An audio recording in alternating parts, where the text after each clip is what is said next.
Okay, welcome to episode 10 on what makes a good teacher. I'm your host Emily and I'm here today with Sofia, today a guest. Peter, a normal guest. And Michael, I'm also a guest. Okay, so to start the podcast with a pretty predictable question on what makes a good teacher, what's the first thing that comes to your mind when you think of a great teacher?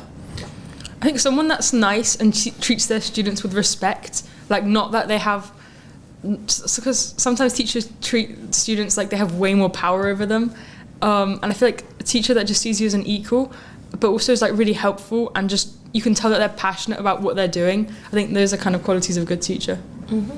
You know, in my opinion, it's more about how they teach the subject and not really treat the students, or that is also important, but you know, if they can make the subject seem more interesting than it maybe is.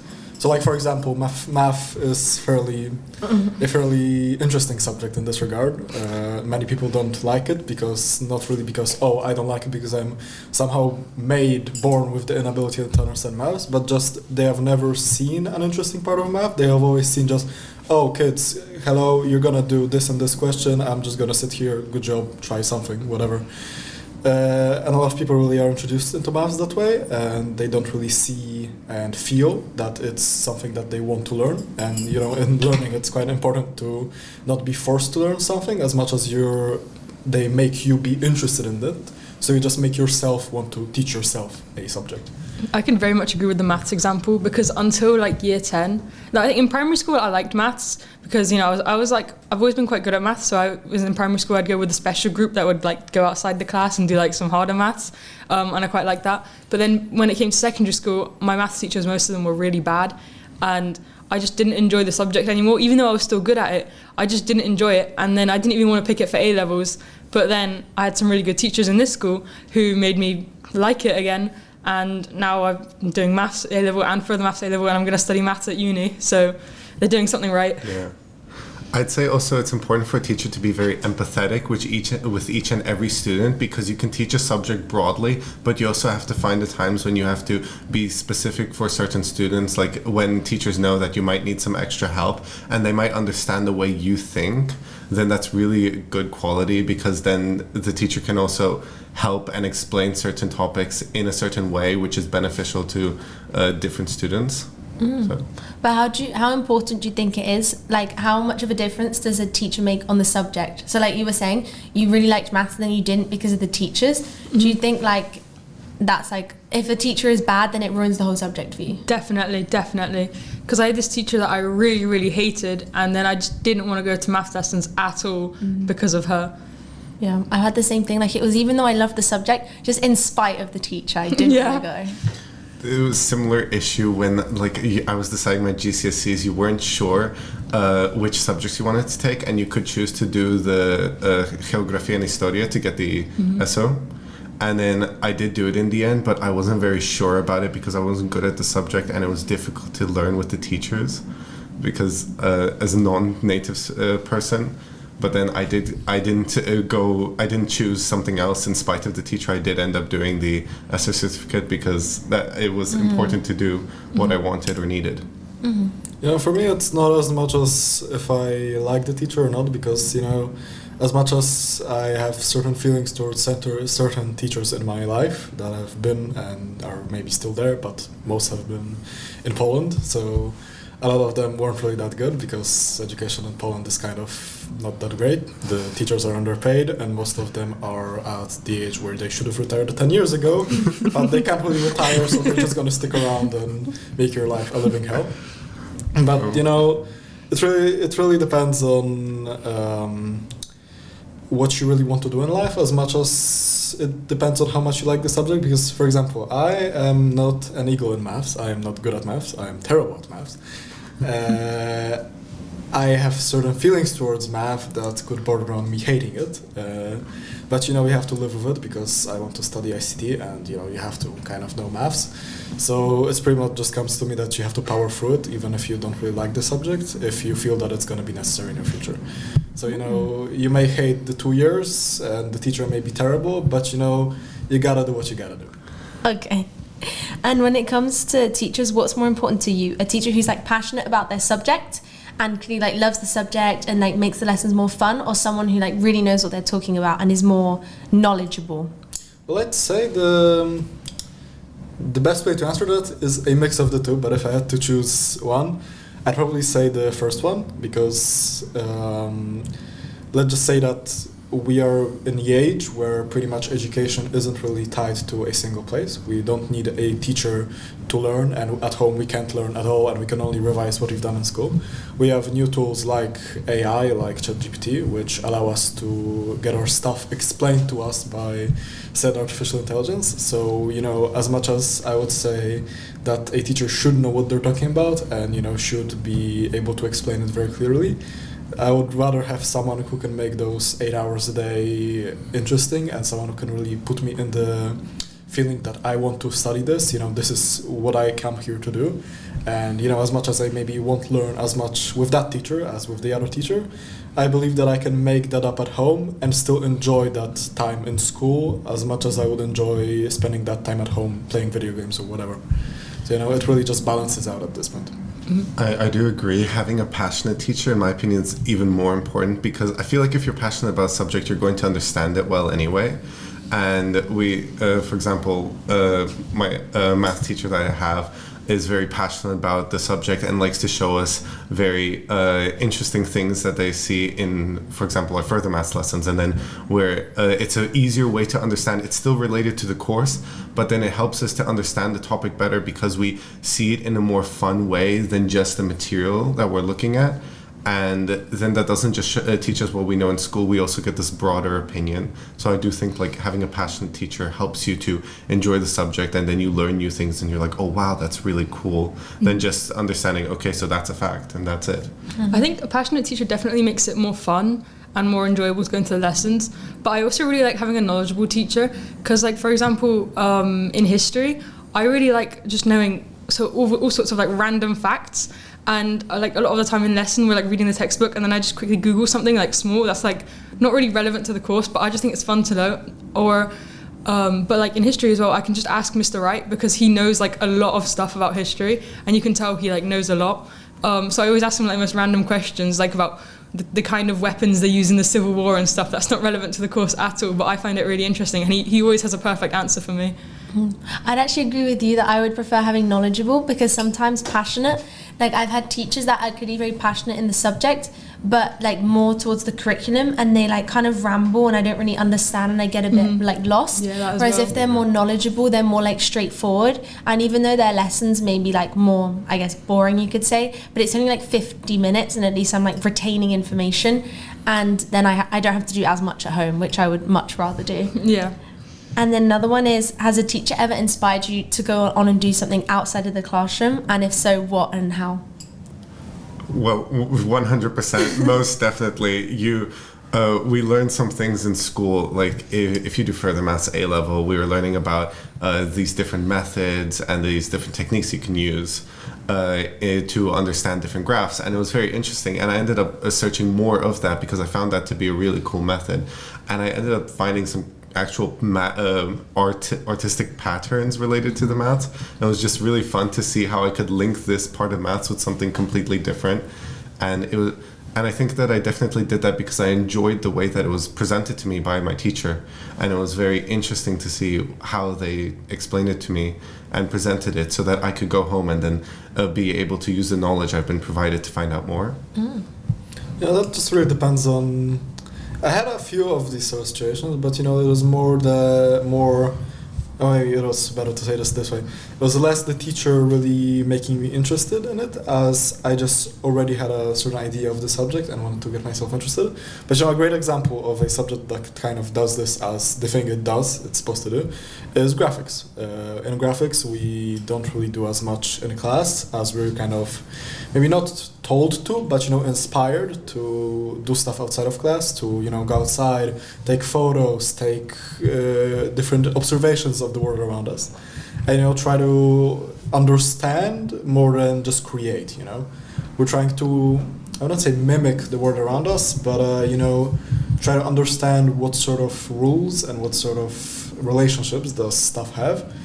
We're really inspired to try to go outside and really explore and make I don't even know how to say this. Try to use the stuff that we learn in class, use the techniques, and try to explore these techniques outside of class. At home and outside in Malaga and whatever. Yeah, for me, when we were doing statistics and maths, so we were learning about using statistical methods to look at sports predictions. And if you're an OG podcast listener, then you'll know that I'm a big League of Legends esports fan. If you remember from one of the very first podcasts, so I was thinking of how to use these kinds of methods and applying that to esports. And then I had a whole big thing, and I wrote a lot about it in my personal statement as well. So I think that was really good. Shout out to the teacher. Shout out to Miss Davey. Did it help a lot? Did you manage to? I think so. Yeah, my prediction rate is increasing. Oh, wow. Congratulations. Thank you. One thing for me is that it's usually, unfortunately, things outside of the curriculum. A teacher will drop something random, that they'll be by the way, and then that's the one thing that I think of and remember, and I'm I'm going to do more research on that, and it's the one thing that they mentioned in the class that has nothing to do with what will come up in exams, but that's the only thing that I remembered. Exactly. And then another question is, if you had to teach a subject, it can exist in the A-levels, but maybe we don't teach it in Sunnyview, or you could invent a whole new subject and you could teach it in Sunnyview. What subject would it be, and how would you teach it? What would you be as a teacher? Well, that is a great question. As much as I would have to think about it, because I'm the sort of person that enjoys really doing physical stuff as much as, for example, woodworking, metalworking. Mm-hmm. But I don't really think that would be that popular. So I'd say that ICT and maybe the technical side of ICT. Maybe not making stuff how to build a computer out of a few pieces of metal and quartz. That's a bit advanced. But for example, how to make cables and stuff, and maybe go more in depth on certain stuff. Maybe introduce a bit of physics into ICT, how exactly do computers work, how the processors work, how exactly are the relationships between different elements. So, I would do that if I could. Okay. When I was younger, I really wanted to be an English teacher, but that's not really because of the... that's not really just because of the subject. It's because I like reading. But it's also just because every English teacher I've met, most English teachers I've had, have just been really chill, really nice people. Mm-hmm. I can't think of an English teacher that I really hated, and I think English teachers are great. Mm-hmm. They're always very fun and creative teachers too. You're always just having a blast in the lesson. You'll read through a text, and then a lot of the things that you'll do in class is fun, but it's obviously really linked with the subject too. And then I sometimes even forget that I'm doing English. I'm just in the class. Yeah. Most of my memories that are this funny thing happened are from English, because Mr. McKean, who was a great teacher, those lessons were kind of peak. It was amazing. It was amazing. And then because I wanted to answer this question, back to the question of if you had to bring in a subject or teach a new subject that's not in the A-level course, I think I'd want to do textiles. Sewing and really because we did that in my old school too. Mm-hmm. And then I think I'd want to do that, maybe not as because we did it in year 7 and 8 where it was compulsory as a rotation with food tech and DT, and then that was chaos because there were people that didn't want to do it in there. But I think as a GCSE or an A-level, textiles would be really fun, and you'd learn how to sew and maybe make clothes and things like that, and I think that would be really cool. I have trauma from textiles because they discriminated against me for being left-handed because they didn't have any working left-handed scissors. There was only one pair of left-handed scissors and they weren't sharp, and the scissor sharpener was a right-handed scissor sharpener, so you just couldn't cut. So I had to sit in the classroom with the teacher next to me cutting my stuff out. It was so embarrassing. And also I'm just really bad at sewing. My hands are not made for that. Oh my gosh. Okay, what's one thing that a teacher could do that would make you respect them instantly? That's a good question. I need to think about this. Yeah, that's something to think about. Something that, instantly respect them. I guess if, kind of what I was talking about in the beginning, if they treat you kind of like an equal, not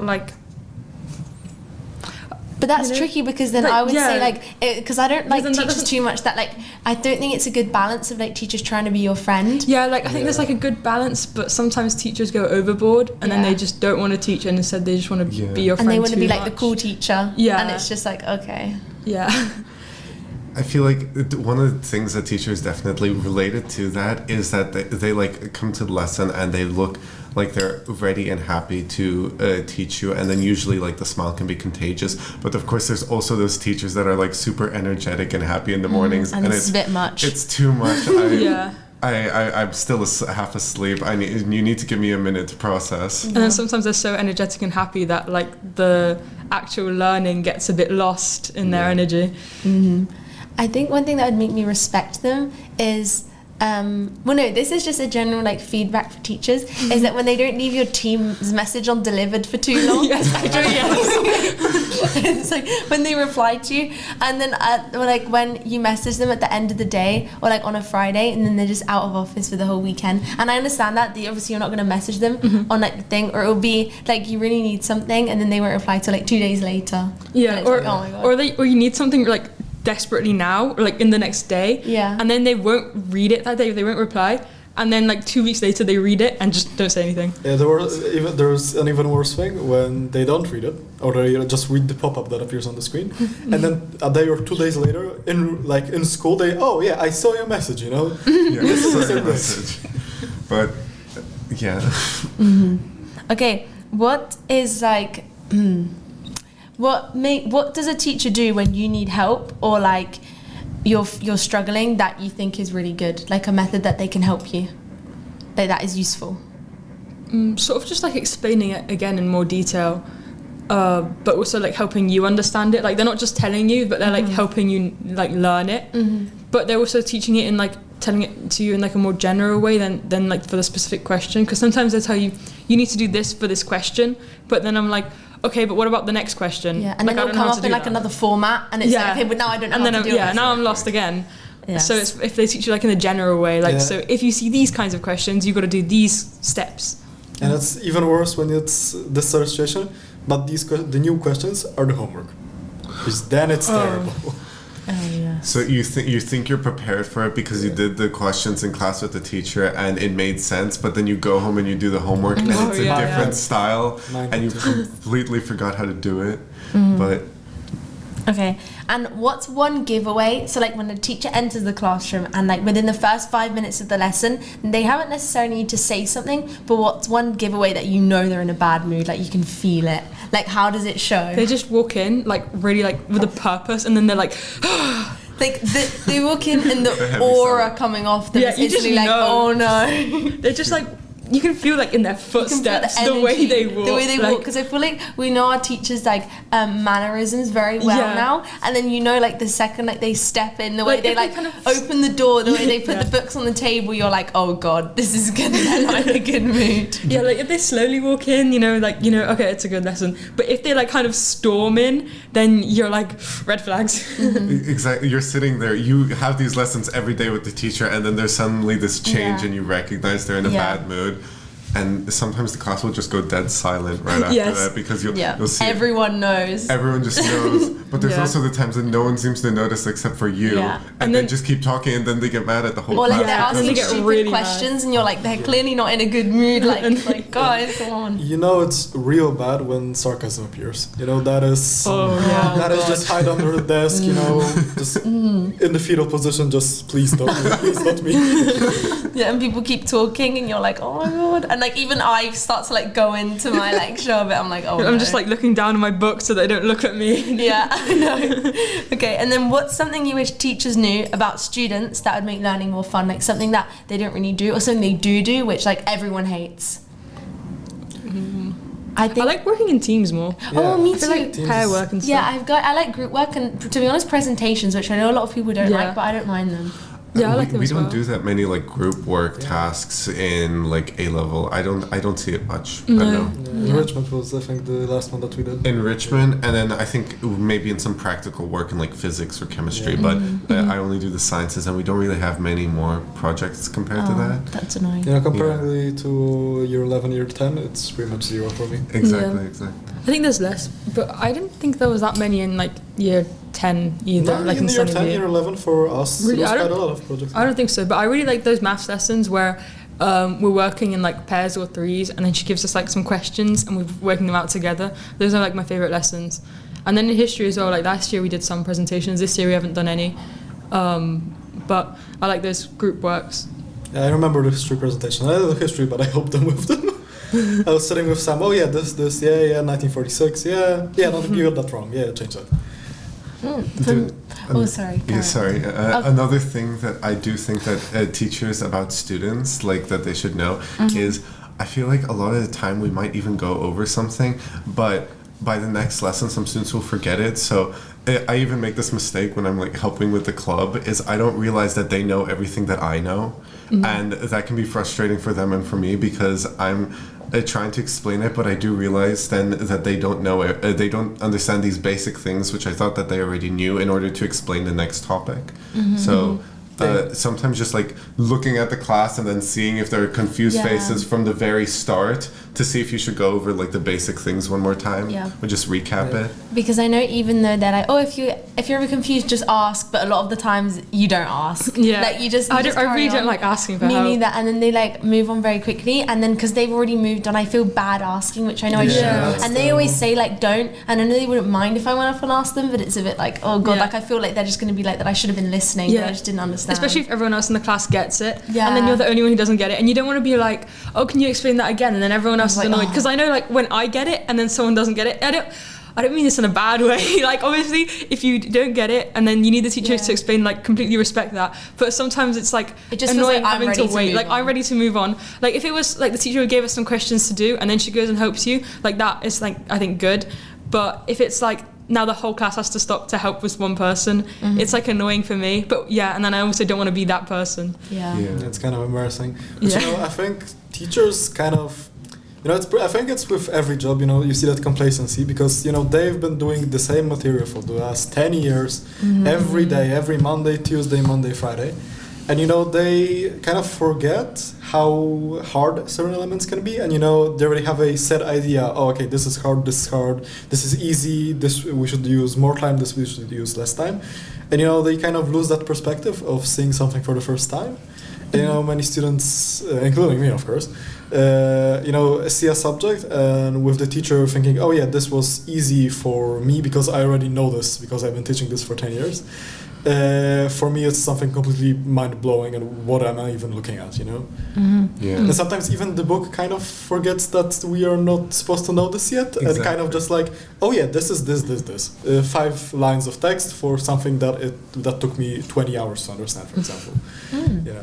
Okay, for me, so the last thing before I move on to the next questions is something that I find like that I don't really like is when they ask a question and then like so many people there have their hands up and you're kind of like looking around because you don't want to answer and then they choose you and it's like I get they want to challenge me but it's just embarrassing like then you just don't know in front of the whole class and you're like I don't know. They could have chosen anyone else. Like I get if it's one person that has just putting their hand like up the whole lesson and then you want to ask someone else, I can get that. But if there's like a lot, if you've got like choice and you're still picking someone who doesn't have their hands up, then I think just pick someone with their hand up. Or it's like I usually have my hand up and then when I don't then they choose you and it's like okay but this is like the one time I don't know and it's just annoying. There's the part when you're doing the homework and you didn't understand half of it, so you put your hand up as much as possible to be as obvious as you can so that they pick you on the questions you do know. That's clever. And then they don't do pick you on the one that you don't know, so then you can hear the explanation and be like, I totally knew that. It's alright. But then when it comes to marking homework, for me, I find, especially in French, because we do like question by question,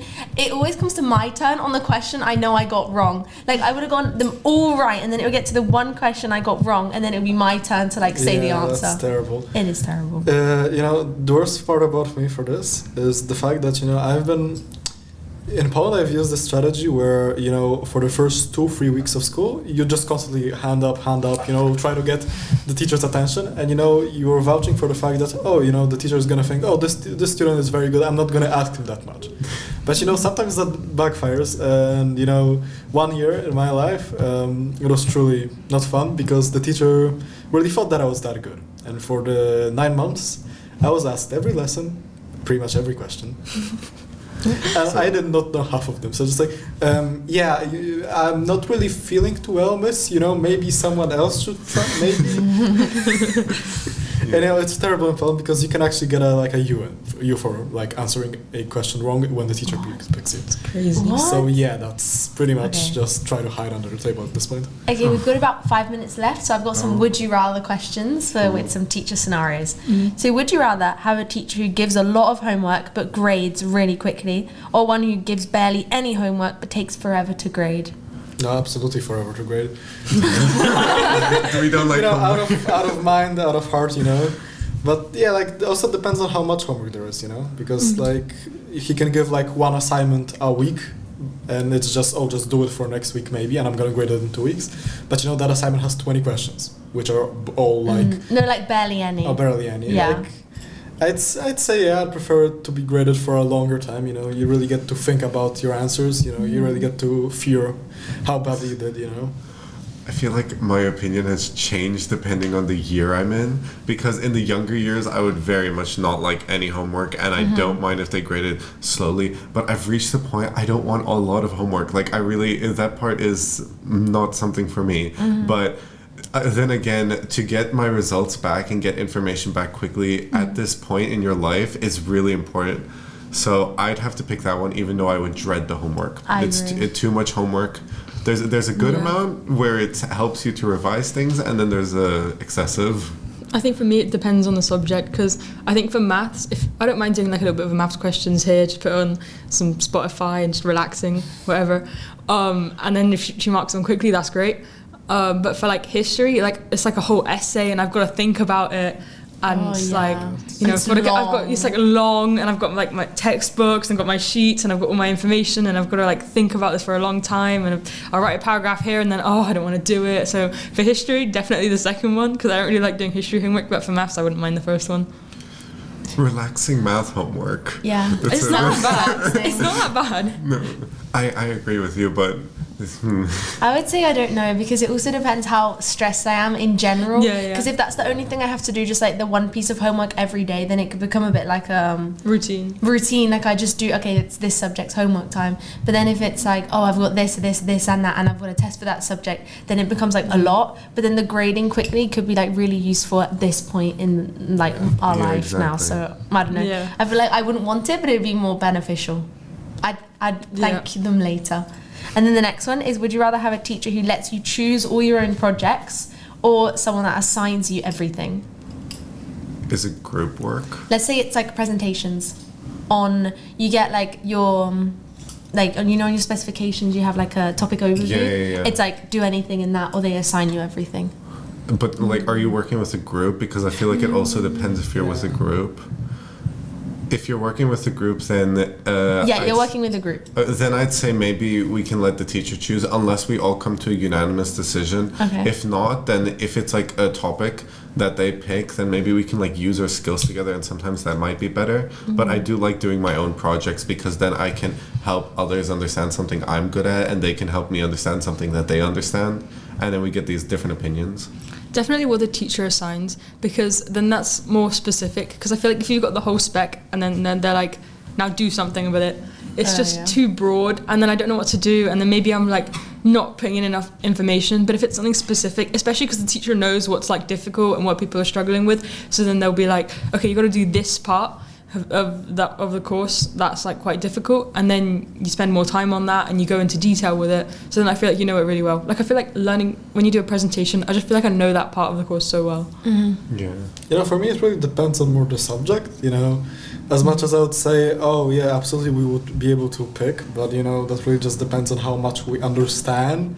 Because, you know, if we have a subject that, you know, everyone is clearly passionate about and, you know, has an interest in, then of course we would like to pick our subject, because then we can pick something that, you know, we want to do. and that we're more passionate about and most importantly, know more about.